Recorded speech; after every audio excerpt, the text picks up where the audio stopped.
सैयद तस्नीम हैदर शाह जनाब पाकिस्तान मुस्लिम लीग नून, उनका मैं तर्जमान हूँ, अभी भी वैलिड है। और कोई एयरवाई के साथ कोई उन्होंने ना कोई मेरी प्रेस कॉन्फ्रेंस कराई है, ना ही मुझे ये पता है कि उन्होंने मुझे आना है। मैं तो आया हूँ कि मैं एक हकीकत बयान करने के लिए पाकिस्तान के लिए खड़ा हूँ। उनके कत्ल की साजिश तैयार की जा रही थी, उस साजिश की मीटिंग में आप मौजूद थे, कत्ल करने की मीटिंग में मौजूद था, ठीक है। स्कॉटलैंड यार्ड को आपने ये बात बताई है, ठीक है। तो क्या ये बजाते खुद आप नहीं समझते थे कि किसी शख्स की कत्ल की प्लानिंग की जा रही है और आप उसमें मौजूद हैं? ये खुद बताते खुद एक क्राइम नहीं है? बहुत बड़ा क्राइम है इस कंट्री में। तो अगर आप किसी क्रिमिनल एक्टिविटीज में बैठे हैं और उधर बाद में मर्डर हो जाता है तो आप देखते हैं तो आप तो उसका हिस्सा बन चुके हैं। तो फिर आपने क्या मतलब ये बात तस्लीम की है कि आप इस जुर्म में बराबर के शरीक हैं? मैं बराबर का शरीक तो नहीं हूँ, मैंने ना कर दिया, मगर मैं पाकिस्तान के लिए खड़ा हूँ कि अगर मुझे भी इनके साथ अंदर जाना पड़ता है तो मैं जाने को। तो अगर इमरान खान का कत्ल हो जाता और वो उन गोलियों से मर जाता कि जिसके लिए बंदोबस्त आप कर रहे थे, तो क्या इस वक्त आप ये बयान देते यहाँ बैठ के, या फिर आप क्या सूरत हाल होती? अगर मैंने तो इनका उस वक्त इंटेंशन नहीं था, कॉन्स्पिरेसी पे इंटेंशन होने चाहिए। अच्छा, लेकिन देखिए एक कॉन्स्पिरेसी महताब साहब इन्होंने एक बात की, इन्होंने कहा कि मैंने शूटर्स अरेंज करने की हामी भरी, जो स्टेटमेंट भी लिया इकराम शाह साहब ने बात कही है। दो स्टेटमेंट्स वो महताब साहब बता सकते हैं। और आप उन मुकदमात को ख़त्म करवाने के लिए पंजाब हुकूमत के साथ डील करने के लिए इस तरह की बातें कर रहे हैं, क्या ये दुरुस्त है? फरीद भाई, वो अगर मुकदमात मैंने ख़त्म करने होते तो मैं इनसे करवा लेता। मैं तो इनका पिछले 5 साल से तर्जमानी कर रहा हूँ, 20 साल से इनका मेंबर हूँ, इनको वोट डलवा रहा हूँ, तो खिदमत तो मैं इनकी कर रहा हूँ, तो मैंने किसी और से मुकदमात क्यों ख़त्म करवा? मेरे साथ बट साहब ने ये वादा किया कि ये काम हो जाएगा, तो एक ही प्लेन में मैं आप मियाँ साहब पाकिस्तान जाएंगे, आपको पुलिस बिल्कुल नहीं पूछेगी, आपके सारे मुकदमात खत्म हो जाएंगे और हम उधर मियाँ साहब के साथ इनकी गाड़ी में घूमेंगे इंशाल्लाह। कहा था कि मैं पाकिस्तान मुस्लिम लीग नून का स्पोर्टमैन हूँ, क्या प्रूफ है कि आप पाकिस्तान मुस्लिम लीग, जबकि मुस्लिम लीग तो डिनाई कर रही, वो कह रही हमारा बंदा नहीं है। ऐसे तो 20 बंदे डेली फोटो खिंचवा के चले जाते हैं, हाथ मिलाते हैं, मुलाकातें करते हैं, तो वो बाहर जाके क्लेम तो नहीं कर सकते कि मैं कोई ओहदेदार हूँ। क्या प्रूफ है कि आप ओहदेदार हैं? सबको पता है। बताएं नासिर भट्ट साहब को मैंने वाइस प्रेसिडेंट बनाया, मेरे पास तो कोई प्रूफ नहीं कि मैंने उनको बनवाया, मगर आप जुबैर गुल साहब को कोई नोटिफिकेशन आप मलक उमर को पूछ सकते हैं, जो हम इकट्ठे किए थे। असी बनवाया, वो मानने को तैयार नहीं थे। आधा घंटा हमने उनकी बड़ी मिन्नत माजिद की कि आप ये रावलपिंडी की मेहरबानी करें। कब की बात है? ये अभी काफी साल हो गए। डबल गेम तो नहीं खेल रहे? आपके फोटोज जो हैं वो जो पीटीआई के लोग हैं उनके साथ भी हैं, आपके मुस्लिम लीग उनके साथ भी हैं, तो आप कोई किसी फौजी के कहने पे तो ये नहीं, कोई फौजी नहीं दिया। अपना भी सारी जो है अपना सबके साथ तल्कात है, मगर कोई फौज किसी किस्म की इन्वॉल्व नहीं है। शाह साहब ये फरमाइएगा कि जब आपने प्रेस कॉन्फ्रेंस की, पाकिस्तानी किसी अदारे ने या हुकूमत पंजाब ने आपसे रब्ता किया हो, या आपका जो बैक होम है वहाँ आपके फैमिली मेम्बर्स के साथ किसी ने कोई रब्ता किया हो? देखिए, उन्होंने उधर से इंफॉर्मेशन ली आपके मीडिया के जरिए, तो जो आरपीओ साहब हैं, डोगर साहब हैं, उन्होंने जीआईटी जो बनाई है, उन्होंने मेरे साथ रब्ता किया, तो उन्होंने बोला कि हमने आपका वीडियो इंटरव्यू करना है। मैंने महताब साहब को पूछा, इन्होंने बोला कि बिल्कुल आप दें, ये आपका लीगल बनता है। तो मैंने उनको इंटरव्यू दिया। आज भी उनकी सुबह कॉल आई कि हमने आपको कल मजिस्ट्रेट के पेश करना है, तो आपका हमने इंटरव्यू करना है। तो मैंने कहा जी ठीक है, कर लें।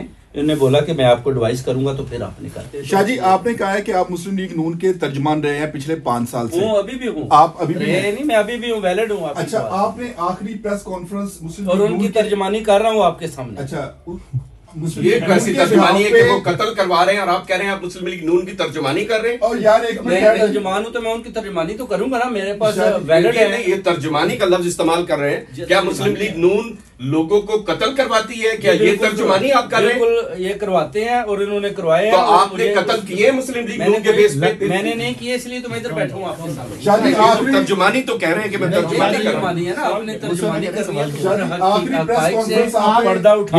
आपने कहा है कि आप मुस्लिम लीग नून के तर्जमान रहे हैं पिछले 5 साल से, और अभी भी आप हैं। कॉन्फ्रेंस से पहले आखिरी प्रेस कॉन्फ्रेंस आपने कब की थी, जब आपने मुस्लिम लीग नून का मौक़िफ़ पेश किया? प्रेस कॉन्फ्रेंस तो नहीं, जब भी कोई ऐसे काम होते हैं, कोई मीडिया वाला आता है तो उसके सामने मैं बोलता हूँ। वो फरीद भाई को भी पता है, A1 अपना नकी साहब है, उन्होंने भी मेरा किया था। और उस चीज हमने मरियम नवाज साहब की वालदा उनकी वफात हुई थी, मैंने उनकी बॉडी अपने हाथों से उठा के बाहर लाया था। उस वक्त राजा नकीब साहब ने मेरा इंटरव्यू किया था, उनको भी पूछ लें। आप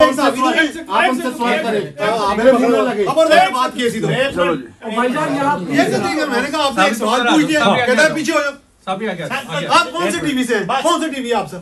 मैं कोई आप प्लीज 92 की रिपोर्ट, 92 की रिपोर्ट। शाह साहब आप एक बंदे को कहें रिलैक्स, हमारी सबकी इज्जत एक बंदा। आपने इतने एविडेंस आपके पास है तो आपको पुलिस ने क्यों फिर रिप्लाई नहीं किया? ठीक है, एक सवाल। फिर जब ये सारे बंदे पूछ रहे हैं कि आप तर्जमान है, तर्जमान सिर्फ शॉर्ट देने से नहीं होता, आप नोटिफिकेशन हम सब साफियों को दिखाएं। That's it. नोटिफिकेशन इनके पास है। अब ये कहते हैं कि मैं मेरे पे है कि मैं दिखाऊं ना दिखाऊं। तर्जमान ये ही आप थे तो मेहताब साहब तर्जमान पार्टी के पुलिस ने मेरे साथ कांटेक्ट किया है क्योंकि मुझे थ्रेट्स आ रही हैं। अच्छा, मुझे वो कह रहे हैं कि आपको हम कत्ल करवा देंगे अभी। ये किसने कहा? रात को मुझे कॉलें आ रही हैं मेरे फोन पे कि आपको और आपकी फैमिली को मरवा देंगे, पीछे भी आपकी फैमिली को मरवा देंगे। मैंने कहा कोई बात आपने जो कॉलर रिकॉर्ड किए नहीं, वो आती है अनोनिमस नो नंबर से, लेकिन आप रिकॉर्ड नहीं की। अच्छा, मैंने तो आपकी भी रिकॉर्डिंग नहीं की। सवाल पूछें। अभी मैं करूंगा। कॉलर को जानते हैं आप? किसको? कॉलर को नंबर है। अच्छा, सवाल करें। शाह साहब, आपने परसों कहा था कि with in 24 to 48 hours London में आपने कहा था कि आपको पक्की उम्मीद है कि नवाज शरीफ पकड़े जाएंगे और नासिर भट्ट की गिरफ्तारी होगी। नवाज शरीफ तो भागे ना जी, वो सारी फैमिली लेके। अच्छा, नासिर भट्ट तो इधर ही है। नासिर भट्ट तो उनके एक प्यादे है ना। असल तो मरियम नवाज को, मियां नवाज शरीफ को और शहबाज शरीफ को गिरफ्तार करना है, जिन्होंने अरशद शरीफ का कत्ल करवाया, जिन्होंने इमरान खान पर हमला करवाया। आपको पुलिस, आप बताएं किसको गिरफ्तार करना है? नासिर भट्ट का। अगर आप कैसे साहबी हैं माशाल्लाह, वो आप असल प्यादे को नहीं पकड़ते। आप ये मैंने नहीं पकड़ना, पुलिस ने पकड़ना है। आप बोले तो इनको गिरफ्तार करें। आप सुने, मैं आपको बता रहा हूँ। आपने कहा था कि within 48 hours Nasir Bhatt और नवाज शरीफ की गिरफ्तारी होगी। नवाज शरीफ तो चले गए हैं यूरोप के साथ, नासिर भट्ट वो भाग गए हैं। अच्छा, भाग गए। पुलिस ने क्या आपको यहाँ बताया कि नासिर भट्ट की गिरफ्तारी कब तक हो जाएगी? बड़ी सीरियस मैटर। नासिर भट्ट जो है ना, वो तो छोटा सा आदमी है, शाह साहब। असल जो मेरा मौक़िफ़ और मेरा जो असल जो कातिल है जिन्होंने करवाए हैं वो ये तीनों। शाह साहब, आपको नहीं पता ये पकड़े जाएंगे तो वो भी पकड़ लेंगे। पुलिस कब कार्रवाई करेगी, कब अरेस्ट करेगी, ये इनके कंट्रोल में नहीं है। ये इन्होंने कहा था, माँ होंगे तो इसलिए तर्जमान बने हैं। तो इससे पहले 20 साल में काफी सारे नून लीग के ऊपर भी एलिगेशन लगे, तो क्या पहले भी आपसे कोई ये शूटर की डिमांड की गई उनसे?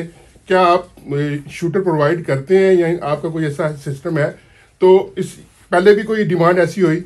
और दूसरा ये सवाल है कि जब ये सारा कुछ हो रहा था तो तब आपने पुलिस को क्यों नहीं बताया? देखो, आप शाह साहब को ऐसे सवाल न करें जो ये अपने आप को इंक्रीमेंट करें। ये जो है मुझसे शायद ट्रायल, तो प्लीज ये 20 साल में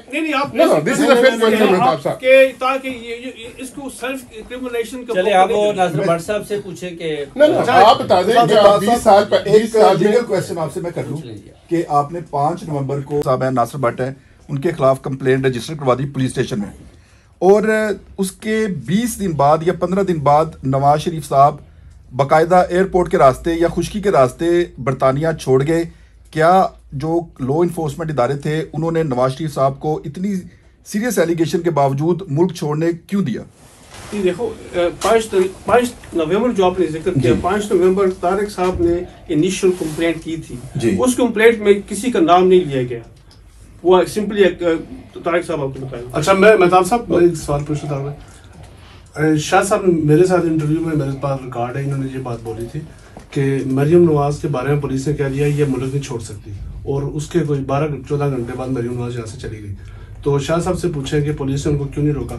मैंने पुलिस को बोला कि इसको मुल्क नहीं छोड़ने देना, ये भाग जाएगी, क्योंकि उधर से भी भाग के आई तो अब इधर से भी भागेगी। तो उन्हें बोला कि उसने लिख लिया। शाह साहब, मैंने कहा इसका डाले कंप्यूटर में, ये भागेंगे। शाह साहब, और वो वाकई आपका हर इंटरव्यू पिछले इंटरव्यू से डिफरेंट होता है। क्या आपको लगता नहीं कि आप झूठी का बोतान लगा रहे हैं, आप झूठ बोल रहे हैं? सर, ये तो कोर्ट आप लाएं, उनको वापस लाएं, स्विट्जरलैंड से जाएं, लेके आए, कोर्ट में चले और आपको सच और झूठ सामने आ जाए।